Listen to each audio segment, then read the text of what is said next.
تتداعى عليكم الأمم كما تتداعى الأكلة على قصعتها. قالوا أمن قلة نحن يا رسول الله؟ قال لا أنتم كثير ولكنكم غثاء كغثاء السيل. Dan juga di dalam hadis lain disebutkan oleh Nabi Muhammad SAW bahwa di akhir zaman ini musuh-musuh Islam itu akan mengelilingi kalian, akan menyerang kalian dari berbagai sisi, sebagaimana orang yang makan satu nampan berebutan, apalagi kita santri satu nampan itu kan berebutan makan. Maka musuh-musuh agama juga akan seperti itu, dari berbagai sisi akan menyerang kaum muslimin. Kemudian para sahabat bertanya, ya Rasulullah, kenapa bisa seperti itu? Kenapa Islam akan lemah seperti itu? Apakah karena jumlah atau karena kuantitas umat Islam saat itu sedikit? Maka Nabi Muhammad SAW menjawab, bukan. Pada saat itu umat Islam banyak, tapi banyaknya mereka itu tidak membawa dampak ataupun tidak ada manfaatnya, karena identitas mereka hanya sekedar identitas dan tidak memiliki hakikat Islam yang benar di dalam diri mereka. إذا التآمر على الإسلام والمسلمين واقع لا شك فيه. Maka persekongkolan yang buruk itu sudah ada, ya, yang dilakukan oleh orang-orang yang memusuhi Islam, dan itu harus kita benar-benar sadari. ومن ضمن هذا التآمر على هويتنا. Termasuk persekongkolan buruk yang dilakukan oleh musuh-musuh Islam ialah bagaimana mereka menghilangkan identitas kita sebagai seorang muslim. من أنت؟ Siapa kamu? أنت لابد أن تفهم أنك تسمى بالمسلم السني. Kamu harus tahu, kata beliau, bahwa kamu ini adalah seorang muslim yang bermadhab ahlu sunnah wal jamaah. من هم أهل السنة والجماعة ولماذا أطلق عليهم أهل السنة والجماعة؟ Siapa itu ahlu sunnah wal jamaah dan kenapa mereka dinamakan ahlu sunnah wal jamaah? سبب هذا إطلاق هذا الاسم من عصر التابعين. Dan sebab kenapa dinamakan ahlu sunnah wal jamaah itu dimulai pada masa tabi'in.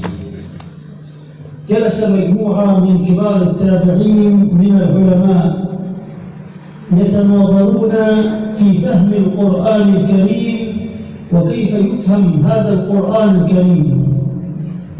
Dikatakan bahwa pada saat itu para tabi'in, mereka para ulama itu duduk, kemudian mereka berdiskusi tentang pemahaman yang benar terhadap Al-Quran.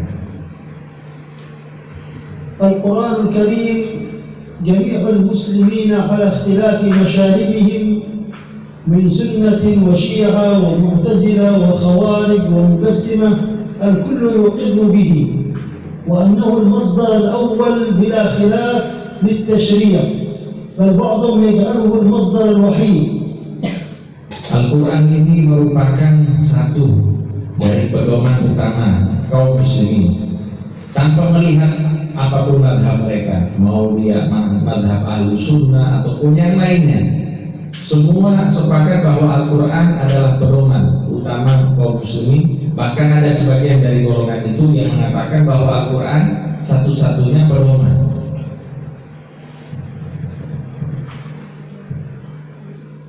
جلس هؤلاء يتناقشون فيما بينهم كيف يفهم القرآن الكريم. Maka mereka duduk dan diskusi, dan mereka melontarkan sebuah pertanyaan, bagaimana kita bisa memahami Al-Quran? فقام أحد العلماء وقال لهم نفهم القرآن الكريم من خلال العقل. Sebagian dari mereka berkata, kita memahami Al-Quran dengan cara nalar ataupun dengan lewat akal. قال له كيف تريد أن تفهم القرآن بالعقل؟ Maka ada yang menjawab, dianggap ini bahsul masail.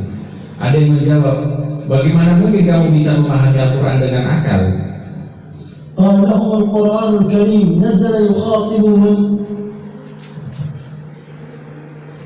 Maka orang yang berpendapat ini berkata, bagaimana aku bisa berkata seperti itu? Kata beliau, karena Al-Quran itu diturunkan oleh Allah Subhanahu wa Ta'ala untuk apa?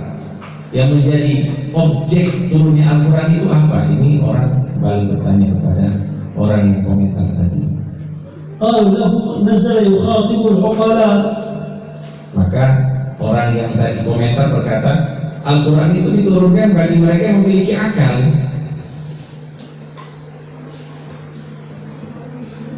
قال ما دام أنه نزل يخاطب العقلاء إذا لا بد أن العقلاء يفهمون القرآن الكريم. Kalau misalnya yang menjadi objek turunnya Al-Quran ialah orang-orang yang berakal, maka untuk bisa menafsirkan Al-Quran dan memahami Al-Quran itu harus dilakukan oleh orang-orang yang berakal. فرد عليه بقية العلماء وقالوا له لا. Sebagian ulama langsung menolak apa yang sudah إدراك العقول تختلف من شخص إلى آخر. Mereka berkata bahwa pemahaman seseorang itu berbeda satu dari yang lainnya. ولكن الله أنزل القرآن على عقل وقلب النبي صلى الله عليه وآله وسلم. Karena Allah Subhanahu wa Ta'ala menurunkan Al-Quran itu kepada Nabi Muhammad SAW untuk akalnya dan juga untuk hatinya Nabi Muhammad SAW. والله يقول له وأنزلنا إليك الذكر لتبين للناس ما نزل إليهم. فالذي يبين ما في القرآن هو النبي صلى الله عليه وآله وسلم لا غيره. Untuk itu Allah Subhanahu wa Ta'ala menjelaskan bahwa Allah menurunkan Al-Quran kepada Nabi Muhammad SAW untuk dijelaskan oleh Nabi Muhammad. Jadi bukan sembarang akal, bukan sembarang hati, tapi yang dimaksud ialah dirinya Nabi Muhammad SAW yang bisa memahami Al-Quran kemudian menjelaskannya kepada umat. ثم قال رئيس أهل السنة والجماعة أو في مقدمتهم في ذلك الحين كان الحسن البصري وابن سيرين. Kemudian ada dari para ulama, beliau adalah Al-Imam Hasan Al-Basri, begitu juga dengan Imam Ibnu Sirin, yang mereka adalah ketua-ketua dari para ahlu sunnah wal jamaah pada saat itu. فقالوا لأولئك الذين يريدون أن يجعلون العقل هو الذي يفسر القرآن وهو الذي يبين القرآن، قال لهم الحسن البصري قوموا من مجلسنا واعتزلوا مجلسنا. Maka ketika Al-Imam Al-Hasan Al-Basri melihat orang tersebut dan mendengarkan pendapatnya, Imam Hasan Al-Basri langsung mengusir orang yang mengatakan bahwa untuk memahami Al-Quran hanya perlu akal. Maka diusirlah dari majlis itu, kemudian orang tersebut langsung pergi. فأطلق على أولئك النفر بالمعتزلة وهم أصحاب الجهم ابن صفوان. Dan orang-orang yang diusir oleh Al-Imam Hasan Al-Basri, mereka di kemudian hari dikenal dengan Mu'tazilah. Dan mereka ini merupakan pengikut dari Jaham bin Safwan. وقال لهم الجهم وأنتم تريدون أن تحصروا القرآن الكريم في هذه الأحاديث المشبوهة. Jaham bin Safwan ini berkata, bagaimana mungkin kalian itu bisa menafsirkan Al-Quran dengan hadis-hadis yang di dalamnya terdapat banyak syubhat. فعند ذلك صار هذا الاسم علم، اسم السنة علم على كل من أراد أن يرجع فهم القرآن إلى سنة النبي صلى الله عليه وآله وسلم، وصار تقديم العقل على النقل علم على كل من أراد أن يقدم العقل على سنة النبي صلى الله عليه وآله وسلم، وسموا بالمعتزلة. Untuk itu dari kisah yang sudah diceritakan tadi, maka siapapun yang ingin menafsirkan Al-Quran dengan hadis-hadis Nabi Muhammad SAW atau yang kita kenal dengan sunnah-sunnah Nabi, maka mereka disebut dengan ahlu sunnah wal jamaah karena menafsirkan Al-Quran dengan sunnah. Adapun yang menafsirkan Al-Quran memakai akal mereka dan meninggalkan hadis-hadis Nabi Muhammad SAW, mereka ini disebut ataupun dijuluki dengan Mu'tazilah, bukan ahlu sunnah. فقام المعتزلة من ذلك الحين يطعنون في سنة النبي صلى الله عليه وآله وسلم بشتى الوسائل. Kemudian setelah perdebatan itu, kelompok Mu'tazilah ini mulai melakukan tuduhan-tuduhan keji terhadap sunnah-sunnahnya Nabi Muhammad SAW. وقام محمد بن سيرين وهو أول من أظهر علم الجرح والتعديل على الإطلاق، وقال كل من حدثنا قال مقولته المشهورة إن هذا العلم دين فانظروا عمن تأخذون دينكم، وقال كل من حدثه سمي لنا رجالك ممن سمعت هذا، فقام ينقح السنة النبوية حتى لا يترك شبهة للمعتزلة في دحض السنة النبوية. Untuk itu Al-Imam Muhammad bin Sirin, beliau termasuk ulama yang paling pertama menulis ilmu jarh wa ta'dil. Ilmu jarh wa ta'dil itu ilmu yang berkaitan dengan pengetahuan seorang ahli hadis tentang para perawi-perawi hadis. Apakah perawi hadis ini adalah orang yang layak untuk menjadi perawi hadis atau tidak? Nah, ini ada ilmu namanya jarh wa ta'dil. Imam Ibn Muhammad bin Sirin ini beliau membuat kaidah dari ilmu ini supaya apa? Supaya tidak ada tuduhan-tuduhan dari orang-orang Mu'tazilah yang mana mereka ini ingin mengatakan bahwa sunnah-sunnah Nabi Muhammad SAW ini penuh dengan hal-hal yang syubhat, hal-hal yang tidak jelas. Untuk itu ingin dibersihkan oleh beliau, sehingga ada sebuah pernyataan dari Imam Muhammad bin Sirin, barang siapa yang ingin mempelajari ilmu, maka lihatlah dari mana dia mengambil ilmunya, karena ilmu yang dimaksud di sini adalah agamanya. Sallu ala Nabi Muhammad. من ذلك الحين قام المعتزلة رأوا أن أهل السنة حجتهم وقوتهم في الكتب الستة، وقوة الكتب الستة في البخاري ومسلم، وقوة البخاري ومسلم والحجة في البخاري، فعمد المعتزلة بالاستعانة بكل إنسان وبكل وسيلة إلى القضاء على شيء اسمه البخاري، بالشبه، بالاتهامات، بأي أنواع الوسائل التي يمكن أن تزعزع في نفوس المسلم المرجعية الأساسية لهم الذي بها سنة وأهل سنة. Untuk itu Mu'tazilah ini ketika mereka melihat bahwa Ahlus Sunnah wal Jamaah begitu kuat di dalam hujahnya, mereka melihat bahwa kekuatan Ahlus Sunnah wal Jamaah ini terdapat di 6 kitab: Bukhari, Muslim, Tirmidzi, Ibnu Majah, Nasa'i, kemudian Abi Dawud. 6 kitab ini, 6 kitab sunnah ini merupakan kekuatan bagi Ahlus Sunnah wal Jamaah, dan mereka melihat dari ke-6 ini ada 2 kekuatan yang paling besar, yaitu Sahih Bukhari dan Sahih Muslim. Dan dari Sahih Bukhari dan Sahih Muslim ini yang paling kuat hujahnya yaitu Sahih Bukhari. Maka mereka berusaha semaksimal mungkin bagaimana kitab Sahih Bukhari ini dituduh dengan tuduhan-tuduhan yang keji, diberikan syubhat-syubhat dengan cara apapun. Supaya apa? Supaya mereka bisa mengalahkan Ahlus Sunnah wal Jamaah. وفي عصرنا هذا وفي بلدكم هذه وخاصة في هذه المدينة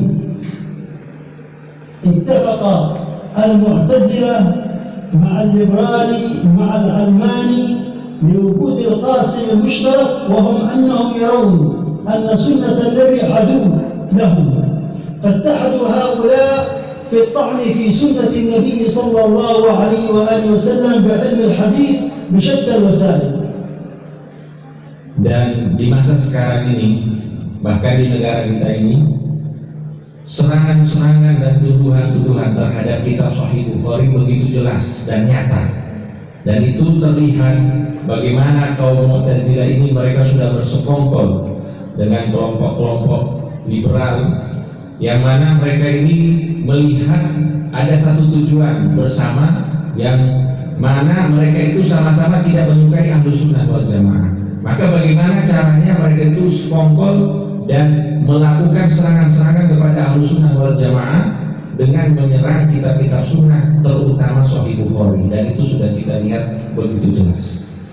بينهم خلاف كبير بين الليبراليين والمعتزلة، خلاف كبير كالخلاف الذي بين اليهود والنصارى، لكن مثلما اليهود والنصارى بينهم خلاف لكن معهم قاسم مشترك وهم المسلمون، فهم يتحدون على المسلمين. كذلك الليبرالي والعلماني والمعتزلي بينهم خلاف، لكن هناك قاسم مشترك عدو مشترك لهم كلهم وهم أهل السنة، فاتحدوا على أهل السنة والجماعة. Dan inilah yang menjadi tujuan utama mereka, karena mereka memiliki misi dan visi yang sama. Mereka sama-sama membenci Ahlus Sunnah wal Jamaah, maka kelompok-kelompok ini mereka bersatu. Bagaimana bisa menumbangkan Ahlus Sunnah wal Jamaah? Tidak pusing tentang perbedaan-perbedaan yang di antara mereka. Padahal mereka itu beda, Mu'tazilah itu beda, liberal itu beda. Tapi karena sama-sama ingin menumbangkan Ahlus Sunnah wal Jamaah, maka mereka bersatu. Nah, maka inilah yang harus kita berikan perhatian. فالطعن في البخاري ليس طعنا علميا، لو كان طعنا علميا لكان الدارقطني أول من طعن وتكلم بالعلم، فأخذوا ما طعن به وما انتقده الإمام الدارقطني وأظهروا للناس أنهم هم من اكتشف هذه الأمور وهذه العلل، ونتيجة لأن الناس لا يقرؤون وليس عندهم اطلاع على هذا الأمر، انطوى على كثير من الناس هذا الأمر وظن أن العلمانيين والليبراليين والمعتزلة اكتشفوا أشياء جديدة في البخاري لم يكتشفها أهل السنة. Dan para kaum Mu'tazilah begitu juga dengan liberal, mereka itu mengambil pendapat-pendapat ulama terdahulu seperti Imam Daruqutni. Imam Daruqutni itu pernah berkomentar tentang Sahih Bukhari. Beliau, Imam Daruqutni, beliau memberikan kritik-kritik tapi secara ilmiah, dan kritik-kritik itu sudah ada sejak lama. Tapi kritik-kritik itu diambil oleh mereka zaman sekarang ini, dan mereka menganggap dan mereka membuat seakan-akan bahwa pendapat-pendapat dan kritikan-kritikan itu dari mereka, padahal itu kritikan-kritikannya Al-Imam Daruqutni, dan ini merupakan termasuk tidak amanah ilmiah. Dan inilah yang istilahnya sangat berpengaruh kepada Ahlus Sunnah wal Jamaah secara umum, sehingga mereka menganggap benar-benar Sahih Bukhari ini banyak syubhatnya, banyak hal-hal yang tidak benar di dalam Sahih Bukhari. Padahal hal tersebut itu sudah lama dibahas oleh para ulama, dan itu sebabnya apa? Sebabnya kita jarang baca kitab hadis. لو كان أهل السنة والجماعة يجاملون أحدا لجاملوا البخاري ولم انتقدوا على البخاري، انتقد عليه شيخه علي بن المديني، انتقد عليه من طلابه ومن طلاب طلابه حتى جاء الدارقطني وألف كتاب العلل وانتقد 210 أحاديث من البخاري ومسلم. Jadi kalau kita bicara kritik mengkritik itu dari zaman dahulu sudah ada. Gurunya Imam Bukhari, murid-muridnya Imam Bukhari, begitu juga dengan Imam Daruqutni itu sudah mengkritik kitab Sahih Bukhari, begitu juga dengan kitab Sahih Muslim. Tapi kritik ilmiah, bahkan dikatakan ada 200 lebih dari hadis-hadis yang ada di Sahih Bukhari dan Sahih Muslim itu juga dikritik, tapi kritikan secara ilmiah, bukan tuduhan-tuduhan keji. وليس كل انتقاد أو كل علة تقدح في الحديث، بل ربما هذا فيما ظهر للناقد، فجاء من رد على الدارقطني وبين أن هذه العلل التي في البخاري أغلبها علل لا تقدح في أصل الحديث، وبين ذلك الحافظ بن حجر، وقبل الحافظ بن حجر العراقي والإمام العلائي، وقبل ذلك أئمة الجرح والتعديل بيّنوا أن الإمام الدارقطني من حيث النقد وجه نقدا صحيحا، لكن هذا النقد قوبل أيضا بنقد آخر قدح فيه. Nah, maka kita harus memahami ini, bahwa terjadi kritik-mengkritik, debat di antara para ulama terdahulu itu sudah biasa. Yang intinya ketika seorang ulama mengkritik ulama yang lain, bukan berarti ulama yang dikritik itu salah. Bukan berarti seperti mungkin menurut pandangan ulama yang mengkritik bahwa dia salah, tapi belum tentu salah. Misalnya dalam ilmu hadis, dalam hadis-hadis, misalnya hadis Bukhari, Imam Daruqutni mengkritik Sahih Bukhari, bukan berarti hadis-hadis di Sahih Bukhari itu salah, bukan. Itu mungkin menurut beliau salah dalam metode dan lain sebagainya. Untuk itu setelah Imam Daruqutni ada ulama-ulama yang mengkritik juga Imam Daruqutni. Jadi kritiknya Imam Daruqutni ini menurut mereka adalah salah, karena metode ataupun cara yang sudah dilakukan oleh Imam Bukhari ini sudah benar. Ya, semisal Imam Ibnu Hajar yang mengkritik Imam Daruqutni, yang mana Imam Daruqutni mengkritik Sahih Bukhari. Jadi ini termasuk tradisi para ulama kita. Nah, intinya kitab-kitab hadis ini tetap harus kita jaga, harus kita terus baca, dan jangan kita sampai terpengaruh dengan pendapat-pendapat yang mengatakan bahwa hadis-hadis Nabi ini tidak benar dan lain sebagainya. هم يعلمون أن البخاري إذا اندق وتشوهت صورته عند أهل السنة من باب أولى أن تتشوه صورة صحيح مسلم، ومن باب أولى أن يتشوه صورة بقية الكتب الستة. فهم يعمدون الآن إلى البخاري بشتى أنواع التهم، حتى ادعى بعضهم مؤخرا أن البخاري أصلا هو شخصية غير موجودة، وأن هذا صحيح البخاري أصلا هو غير موجود وغير صحيح، لا يوجد شخص اسمه البخاري. Bahkan dikatakan mereka ini kenapa menyerang Bukhari? Ya, sosok atau tokoh Imam Bukhari ini mereka serang dengan sengaja. Kenapa? Karena kalau mereka sudah serang Imam Bukhari dan orang-orang percaya, maka akan mudah mereka juga menyerang imam-imam yang lain. Karena pemimpin dari para imam-imam ahlul hadis ini ya Imam Bukhari. Ketika Imam Bukhari sudah tumbang, maka Imam Muslim dan imam-imam setelahnya itu juga akan mudah untuk mereka pengaruhi masyarakat agar tidak mempercayai imam-imam tersebut. Untuk itu dengan cara apapun mereka berusaha bagaimana orang-orang itu tidak percaya dengan Imam Bukhari. Bahkan ada saat ini yang mengatakan bahwa Imam Bukhari itu adalah tokoh fiktif. Ya, tokoh fiktif, artinya Imam Bukhari itu tidak ada, cuma dibuat-buat orang kayak tokoh istilahnya ya tidak nyata lah ya, tokoh yang tidak ada, yang diadakan. Tidak ada seseorang yang namanya Bukhari itu, dan itu sengaja mereka lakukan supaya kita itu ragu dengan kitab-kitab hadis. فإذا ما تشوهت صورة السنة المرجعية لفهم القرآن الكريم قدموا لنا البديل وهو العقل، وهو أننا نفهم القرآن الكريم من خلال عقولنا التي هي متفاوتة، فيصير كل واحد من حقه أن يبدي رأيه في فهم القرآن الكريم فتصير الفوضى العلمية. Dan kalau misalnya keadaannya sudah seperti ini, hadis-hadis Nabi Muhammad SAW yang merupakan sumber dari agama Islam ini, mereka perburuk citranya, menjadi buruk pandangannya oleh kalangan kaum muslimin, maka hadis-hadis ini akan dibuang. Setelah dibuang, mereka akan memberikan pengganti. Apa penggantinya? Akal. Dan kalau misalnya untuk memahami Al-Quran hanya menggunakan akal, yang akan terjadi ialah sebuah kerancuan di dalam memahami Al-Quran. كلنا يعلم الفوضى العلمية التي فعلتها الوهابية عندما قالت هؤلاء رجال أصحاب المذاهب الأربعة ونحن رجال، وكيف أن النتيجة لهذه الكلمة كيف وقعت الفوضى في تضعيف الأحاديث واللعب بالسنة النبوية واتهام الناس بالشرك والكفر، ونتج على ذلك إسالة الدماء في حرب القاعدة والدولة الإسلامية وغير ذلك.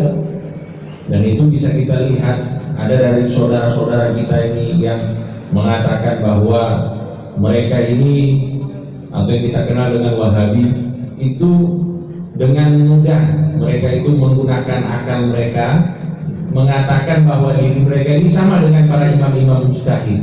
Kalau misalnya imam-imam mujtahid itu berhak untuk menafsirkan Al-Quran, kami juga berhak karena kita sama-sama manusia. Nah, inilah yang istilahnya memiliki dampak buruk sehingga banyak sekali terjadi kekacauan di tengah-tengah kaum muslimin, penafsiran-penafsiran yang ngawur yang kita lihat di tengah-tengah kaum muslimin. Bahkan lebih daripada itu yang kita lihat di Timur Tengah terjadi kekacauan yang sangat luar biasa, perang, ada kelompok-kelompok teroris dan lain sebagainya, itu gara-gara pemahaman yang bersandarkan kepada akal tanpa dalil, artinya tanpa merujuk kepada kitab-kitab para ulama ya, dan juga kitab-kitab sunnah, kitab-kitab hadis-hadis Nabi Muhammad SAW. فهم الآن يريدون أن يعيدون هذه الفوضى لكن بأوسع من ذلك بالقضاء على شيء اسمه السنة. Dan mereka ingin memperluas kerusakan ini dengan cara apa? Dengan cara menghilangkan sunnah. فقراءة أحاديث النبي في هذه الأيام يوم الدعوة إلى القضاء على السنة هي من آكد ما قال عنه النبي صلى الله عليه وآله وسلم: من أحيا سنتي عند فساد أمتي فله أجر 100 شهيد. Untuk itu di zaman sekarang ini yang mana kita tahu sekarang banyak serangan-serangan orang-orang yang tidak suka dengan sunnah-sunnahnya Nabi Muhammad SAW, yang mana dalam kondisi ini apabila kita termasuk orang-orang yang senang membaca kitab-kitab hadis Nabi Muhammad, kitab-kitab sunnah, maka insya Allah kita akan termasuk orang-orang yang menghidupkan sunnahnya Nabi Muhammad SAW di saat banyak orang yang sudah meninggalkannya, di saat keadaan sudah rusak. Maka dikatakan oleh Nabi Muhammad, pahala yang didapatkan oleh orang yang menghidupkan sunnah-sunnah Nabi, dia akan mendapatkan pahala seperti orang yang mati syahid. من أفضل العلاجات لذلك أن ننشر سنة النبي وأن نقرأ أحاديث النبي وأن يدفع كل واحد منا إلى قراءة وإعادة قراءة أحاديث النبي ونشرها بين الناس حتى يتعرف الناس على سنة النبي. Dan tradisi ini harus kita jaga terus, baca hadis-hadis Nabi Muhammad SAW, diulang-ulang terus, kemudian kita ajarkan, kita turunkan kepada masyarakat supaya mereka benar-benar mengenal sunnah-sunnahnya Nabi Muhammad SAW. ونحن الشافعية أول من دافع عن السنة النبوية وأثبت أن المصدر الثاني للتشريع الإسلامي والسنة هو إمامنا الشافعي في كتابه الرسالة، أول من دافع على الإطلاق وأدخل السنة وأثبت بالأدلة أن السنة هي المصدر الثاني للتشريع في كتابه الرسالة، ولذلك أطلق أول من أطلق عليه ناصر السنة هو الإمام الشافعي. Dan Imam Syafi'i, beliau adalah imam kita semuanya di dalam mazhab. Beliau termasuk ulama yang mencetuskan sebuah konsep bahwa Al-Quran adalah sumber hukum pertama di dalam agama Islam, dan yang kedua ialah sunnahnya Nabi Muhammad SAW sebagaimana disebutkan di dalam kitab Ar-Risalah. ومن نظر في تاريخ المحدثين وجد أن غالبية المحدثين هم شافعية. Dan ketika kita membaca biografi ulama tentang ahlu hadis Nabi Muhammad SAW, kebanyakan dari ulama ahlu hadis mereka bermadzhab Syafi'i. فأمامنا الآن حرب للمرجعيات، إما أن نثبت وجودنا إثباتا حقيقيا بإعادة ترتيب مجالسنا وإعادة ترتيب قراءة هذه الأحاديث النبوية، وهذا من أفضل العلاجات للرد على المعتزلة وعلى الليبراليين والعلمانيين وكل من يحاول أن يشوه سنة النبي صلى الله عليه وآله وسلم أو يتلاعب بها. Dan tradisi inilah, yaitu dengan membaca hadis-hadis Nabi Muhammad SAW, kemudian kita memperbaiki majlis-majlis kita untuk bisa menghidupkan qiraah ataupun bacaan hadis-hadis Nabi Muhammad. Ini merupakan cara yang ampuh untuk bisa melawan serangan-serangan orang-orang yang tidak suka dengan Ahlus Sunnah wal Jamaah.